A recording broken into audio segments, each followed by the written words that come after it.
बिस्मिल्लाहिर्रहमानिर्रहीम। First year biology में बेटा हम चैप्टर नंबर 1 स्टडी कर रहे हैं जो कि इंट्रोडक्शन टू बायोलॉजी से रिलेटेड है।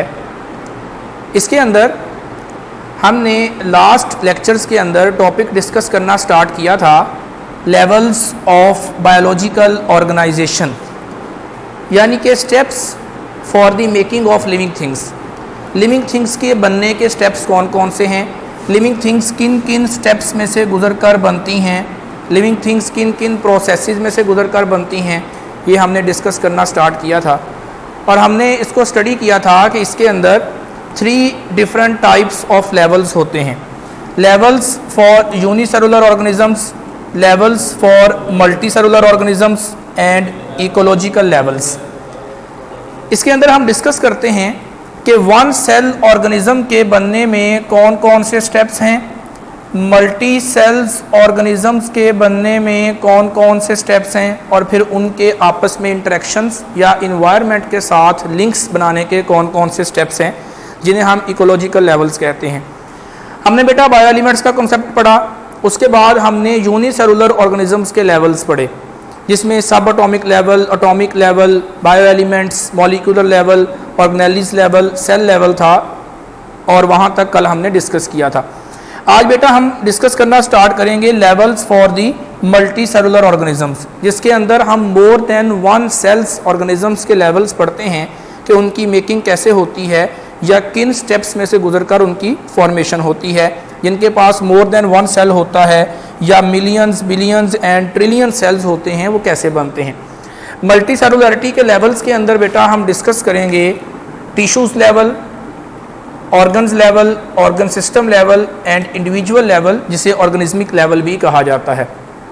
मल्टी सेलुलरिटी का बेटा सबसे पहला लेवल है टिश्यू लेवल।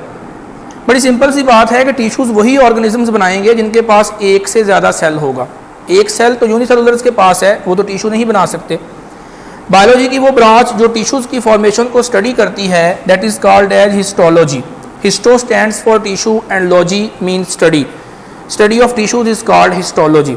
टिश्यूज़ की डेफिनेशन क्या है? Group of similar cells to perform a specific function is called tissue. एक जैसे सेल्स का ग्रुप जो कि किसी ख़ास काम को परफॉर्म करने के लिए बने या किसी ख़ास काम को परफॉर्म करने के लिए वजूद में आए, that is called a tissue. Similar sales के उस ग्रुप को टिश्यू कहा जाता है, और उनके ग्रुप बनाने का पर्पस भी डेफिनेशन में ही है कि कोई ख़ास काम करना, कोई स्पेसिफिक फंक्शन परफॉर्म करना। टिश्यूज़ के बारे में बेटा कहा जाता है कि these are the loose sheets of cells. इस बात का क्या मतलब है? इसका मतलब है कि डिफरेंट सेल्स या सेम सेल्स जो आपस में मिलकर टिश्यूज़ बनाते हैं, उनके दरमियान कोई केमिकल अट्रैक्शन नहीं होती, कोई केमिकल बॉन्ड नहीं होता, कोई उनके दरमियान बॉन्डिंग नहीं बनती, सिर्फ फिज़िकल अटैचमेंट होती है सेल्स की, कि सेल्स एक दूसरे के साथ फिज़िकली अरेंज होते हैं, केमिकली बॉन्ड नहीं बनाते, केमिकली अट्रैक्ट नहीं करते, केमिकली अटैच नहीं होते, सिर्फ फिज़िकल अटैचमेंट होती है, जब चाहें सेपरेट हो सकते हैं, इसलिए इनको लूज शीट्स ऑफ सेल्स कहा जाता है। हर टिश्यू के काम करने का एक स्पेसिफिक वे है और हर टिश्यू अपने अपने फंक्शंस में स्पेशलाइज्ड होते हैं। प्लांट्स की बॉडी में डिफरेंट टाइप्स के टिश्यूज़ हैं, जाइलम वाटर को ट्रांसपोर्ट करते हैं, फ्लोएम फूड को ट्रांसपोर्ट करते हैं, ये हमने डिफरेंट टाइप्स के टिश्यूज़ पढ़ रखे हैं। एनिमल्स की बॉडी में डिफरेंट टाइप्स के टिश्यूज़ हैं, मसल टिश्यूज़ हैं जो हमें मूवमेंट के काबिल बनाते हैं, ग्लैंडुलर टिश्यूज़ बॉडी में डिफरेंट हार्मोन्स सिक्रीट करते हैं, एपिथेलियल टिश्यूज़ स्किन बनाते हैं, बॉडी की कवरिंग्स बनाते हैं, प्रोटेक्शन देते हैं।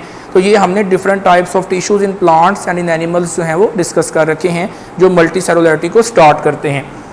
इसके बाद बेटा मल्टी सेलुलरिटी का नेक्स्ट लेवल है ऑर्गन एंड सिस्टम लेवल। ये 2 लेवल्स का कम्बिनेशन है, organ level and system level.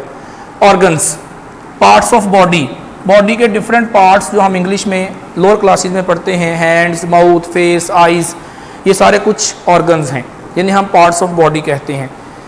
हमने बेटा लास्ट डे सेल के अंदर ऑर्गेनेली का कॉन्सेप्ट पढ़ा था, आज हम बॉडी के अंदर ऑर्गन का कॉन्सेप्ट पढ़ेंगे। जो रोल, जो अहमियत, जो इम्पोर्टेंस एक सेल में ऑर्गेनेली की है, वही रोल, वही इम्पोर्टेंस, वही अहमियत एक बॉडी में ऑर्गन की है।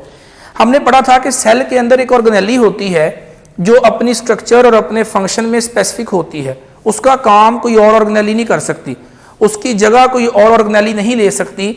जैसा कि हमने सेल के अंदर एक ऑर्गेनेली पढ़ी थी mitochondria, and that is the power house of the cell. अब सेल के अंदर माइटोकॉन्ड्रिया है जो सेल का पावर हाउस है, अब और कोई ऑर्गेनेली सेल का पावर हाउस नहीं हो सकती। इसी तरह बॉडी के अंदर ऑर्गन्स का कॉन्सेप्ट है कि बॉडी के अंदर जो ऑर्गन है अपनी स्ट्रक्चर और अपने फंक्शंस के लिहाज से वो स्पेसिफिक है, उसकी जगह कोई नहीं ले सकता, उसकी जगह कोई रोल प्ले नहीं कर सकता, उसकी जगह पे कोई काम नहीं कर सकता। जैसा कि बॉडी के अंदर डाइजेशन के लिए इंपॉर्टेंट ऑर्गन स्टमक है, तो और कोई ऑर्गन उसकी जगह पे रोल प्ले नहीं कर सकता। इसी तरह ब्लड फिल्ट्रेशन के लिए किडनीज हैं, तो और कोई ऑर्गन ब्लड फिल्ट्रेशन में रोल प्ले नहीं कर सकता। तो डिफरेंट टिश्यूज जब आपस में अटैच होते हैं जिनके फंक्शंस रिलेटेड होते हैं, टिश्यूज सेम नहीं होते, टिश्यूज डिफरेंट होते हैं, लेकिन वो आपस में मिलकर ग्रुप बना देते हैं एक स्पेसिफिक और एक रिलेटेड फंक्शन को, एक मिलता जुलता फंक्शन परफॉर्म करने के लिए, उसे हम ऑर्गन कहते हैं। इस तरह से वो ग्रेटर एफिशिएंसी के साथ, ज़्यादा पावर के साथ और ज़्यादा बेहतर तरीके से परफॉर्म कर सकते हैं। ऑर्गन्स जो हैं उनकी स्पेशलाइज्ड प्रॉपर्टीज़ होती हैं, हर ऑर्गन एक स्पेसिफिक तरीके से वर्क परफॉर्म करता है। स्टमक का रोल कोई और परफॉर्म नहीं कर सकता, किडनीज का रोल कोई और परफॉर्म नहीं कर सकता, हार्ट का रोल कोई और परफॉर्म नहीं कर सकता, ब्रेन का रोल कोई और परफॉर्म नहीं कर सकता। हर ऑर्गन अपने अपने फंक्शंस के लिहाज से, अपनी अपनी प्रॉपर्टीज़ के लिहाज से, अपनी अपनी वैल्यूज़ के लिहाज से स्पेशलाइज्ड होते हैं। ऑर्गन्स की फॉर्मेशन सिलेक्टिव वैल्यू की होती है, यानी बेतरतीब अंदाज में या विदाउट एनी सिमेट्री ऑर्गन्स नहीं बन सकते। इंतहाई बेहतरीन सिलेक्शन के साथ, प्रॉपर टिश्यूज़ के साथ और प्रॉपर फंक्शंस के साथ जो है वो ऑर्गन्स की फॉर्मेशन होती है। फॉर एग्जांपल स्टमक एक ऑर्गन है जिसका काम प्रोटीन्स को डाइजेस्ट करना है। हमारे फूड के अंदर, हमारे खाने के अंदर जो प्रोटीन्स होती हैं उसको डाइजेस्ट करना जो है वो स्टमक की रिस्पॉन्सिबिलिटी है। अब स्टमक के पास डिफरेंट टाइप्स ऑफ टिश्यूज़ जो हैं वो प्रेजेंट होते हैं, जैसा कि एपिथेलियल टिश्यूज़ हैं जो उसकी एपिथेलियम यानी कि उसके कवर को या उसकी वॉल्स को या उसकी स्किन को जो है वो डिज़ाइन करते हैं। इसके अलावा वो इन्वॉल्व होते हैं गैस्ट्रिक जूस को रिलीज़ करने में। गैस्ट्रिक जूस में क्या चीज़ें शामिल हैं? पेप्सन एंजाइम शामिल है, HCl शामिल है या कुछ अदर मटेरियल्स शामिल हैं। तो वो गैस्ट्रिक जूस जो डाइजेशन के लिए नेसेसरी है वो भी इसी से रिलीज़ होता है। इसी तरह मस्कुलर टिश्यूज़ होते हैं जो कि उस स्टमक को मूव करने में हेल्प करते हैं ताकि उसके अंदर, फूड के अंदर गैस्ट्रिक जूस मिक्स हो सके और चर्निंग यानी कि अच्छे तरीके से मिक्सिंग होके हीट प्रोड्यूस हो सके और लिपिड्स और फैट्स मेल्ट हो सकें, हीट की प्रोडक्शन हो सके, फूड मिक्स हो सके और आखिरकार वो एक सूप लाइक स्ट्रक्चर में चेंज हो जाए जिसे हम काइम यानी कि पतले शोरबे की स्ट्रक्चर कहते हैं।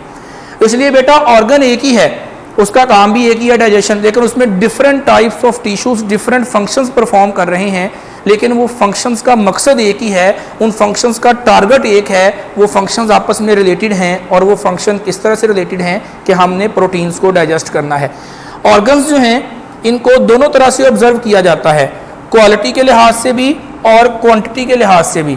क्वालिटी का मतलब है कि जो ऑर्गन्स हैं वो कितना बेहतर और कितना एफिशिएंट परफॉर्म कर रहे हैं, और क्वांटिटी का मतलब है कि उसमें कितने डिफरेंट टाइप्स के टिश्यूज इन्वॉल्व हैं। तो क्वांटिटेटिव स्टडी भी और क्वालिटेटिव स्टडीज़ भी ऑर्गन्स को स्टडी करने के लिए जो है वो इंक्लूड की जाती हैं।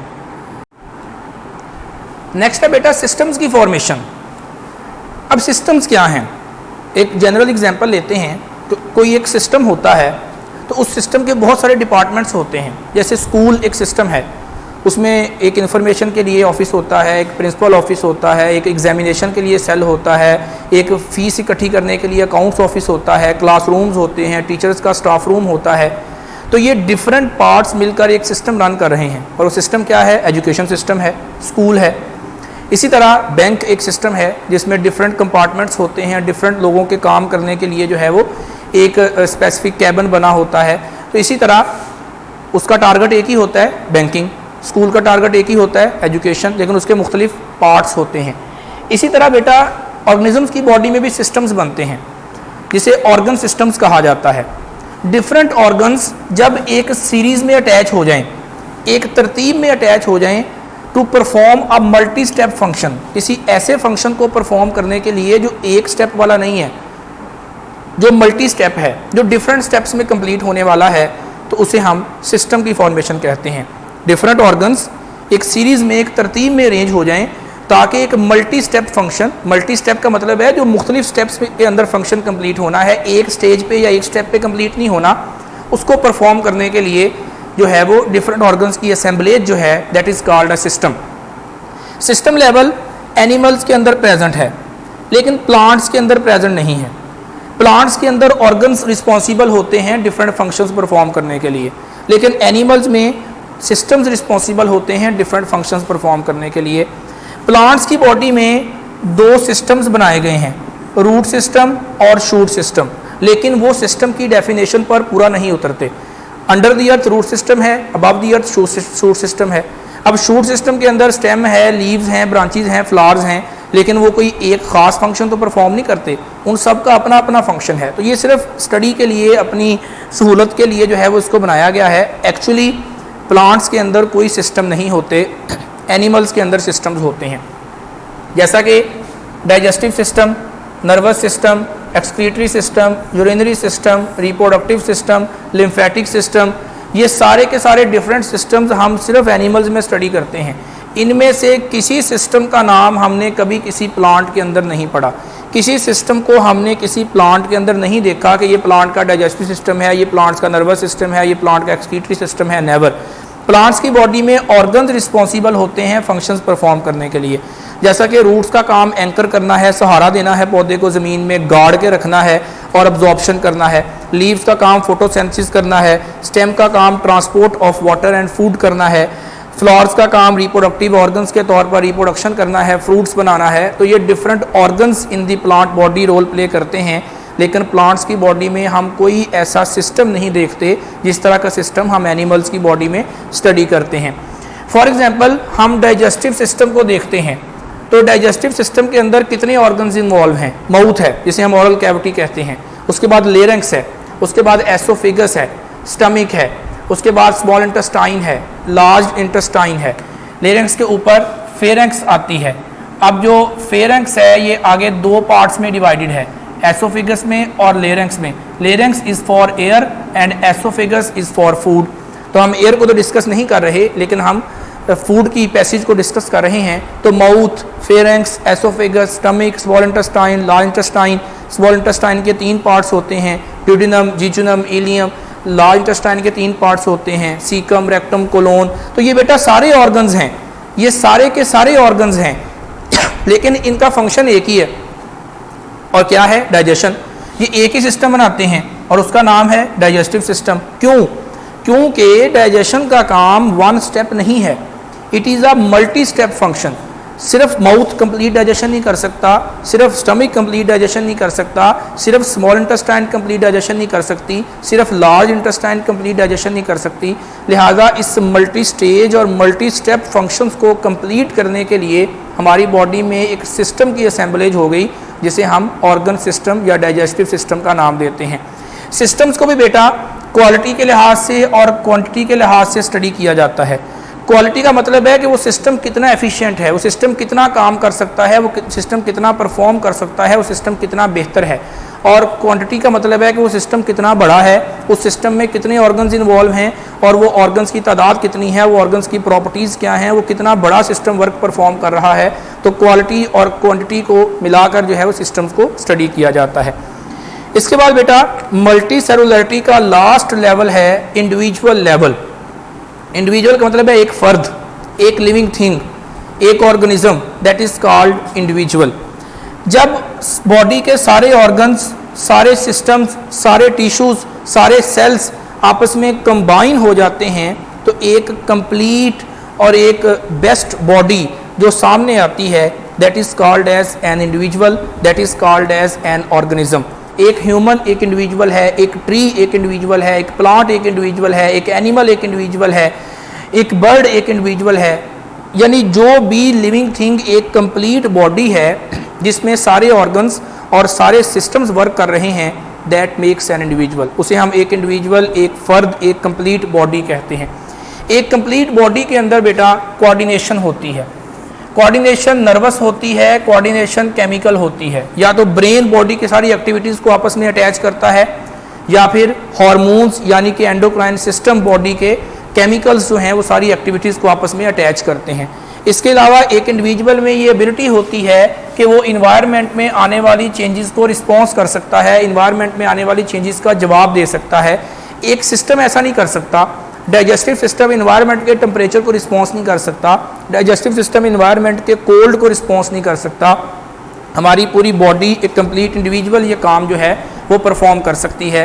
हार्मोन्स इसमें रोल प्ले कर सकते हैं, कोऑर्डिनेशन हो सकती है, एक्टिविटीज़ आपस में अटैच होकर बॉडी को कंप्लीट कर सकती हैं। जैसा कि एग्जाम्पल है रनिंग की या हार्ड एक्सरसाइज की, कि एक शख्स एक्सरसाइज कर रहा है, रन कर रहा है। अब रनिंग करने के लिए उसको अपनी टांगों की या अपने टांगों के मसल्स की ज़रूरत है, लेकिन हम देखते हैं कि उन मसल्स के साथ साथ उसका सांस भी फूल जाता है, उसको स्वेट भी बहुत ज़्यादा आता है, उसको भूख भी लग जाती है, डाइजेशन भी हो जाती है, उसकी बॉडी से हीट भी निकलती है, उसकी बॉडी से ऑक्सीजन और कार्बन डाइऑक्साइड का एक्सचेंज भी तेज़ हो जाता है। अब काम तो एक था रनिंग, उसका ब्रीदिंग से, उसका डाइजेशन से, उसका स्वेट से, उसका हीट से तो कोई लिंक नहीं बनता देखने में, लेकिन वो सारा कुछ क्यों हुआ? ताकि उस बॉडी की एक एक्टिविटी को कोऑर्डिनेट किया जा सके, बॉडी की उस एक एक्टिविटी को सपोर्ट किया जा सके, ताकि बॉडी का कोई सिस्टम फेल ना हो जाए, बॉडी की कोई प्रॉब्लम क्रिएट ना हो जाए। लिहाजा सारी की सारी एक्टिविटीज़ आपस में कोऑर्डिनेट हो जाती हैं, सारी की सारी एक्टिविटीज़ आपस में एक दूसरे की हेल्प स्टार्ट कर देती हैं, एक दूसरे के साथ अटैच हो जाती हैं, एक दूसरे के साथ मिलकर काम करती हैं और इन्वायरमेंट की किसी भी चेंज का, इन्वायरमेंट के किसी भी जो है वो प्रॉब्लम को रिस्पॉन्स कर सकती हैं, उसको जवाब दे सकती हैं। तो लिहाजा बॉडी के अंदर कोऑर्डिनेशन होती है। एक सिस्टम की तब तक कोई वैल्यू नहीं है जब तक वो एक बॉडी के अंदर नहीं है। मिसाल के तौर पर अगर हम पूरे का पूरा डाइजेस्टिव सिस्टम निकाल के बाहर रख दें तो वो डाइजेशन नहीं कर सकता। अगर हम पूरे का पूरा नर्वस सिस्टम निकाल के बॉडी से बाहर रख दें तो वो कोऑर्डिनेशन नहीं कर सकता। अगर हम पूरे का पूरा एक्सक्रीटरी सिस्टम निकाल के बॉडी से बाहर रख दें तो वो एक्सक्रीशन नहीं कर सकता। ये कब अहमियत के हामिल हैं? जब तक ये बॉडी के अंदर हैं, जब तक ये एक दूसरे के साथ अटैच हैं, जब तक ये एक दूसरे के साथ कोऑर्डिनेट कर रहे हैं तो इनकी वैल्यू है। इन अकेले की कोई वैल्यू नहीं है। लिहाजा इनका असेंबल होकर एक इंडिविजुअल बनाना, एक ऑर्गेनिज्म बनाना, एक बॉडी बनाना बहुत नेसेसरी है। यहाँ तक बेटा मल्टी सेलुलरिटी के लेवल्स कंप्लीट हो गए। अब ऑर्गेनिजम्स के अंदर कोई स्ट्रक्चरल डेफिशिएंसी नहीं है, स्ट्रक्चर के लिहाज से कोई कमी नहीं है, उनकी बॉडी स्ट्रक्चर के लिहाज से कंप्लीट हो गई। अब बॉडी के साथ और कुछ भी अटैच नहीं होना।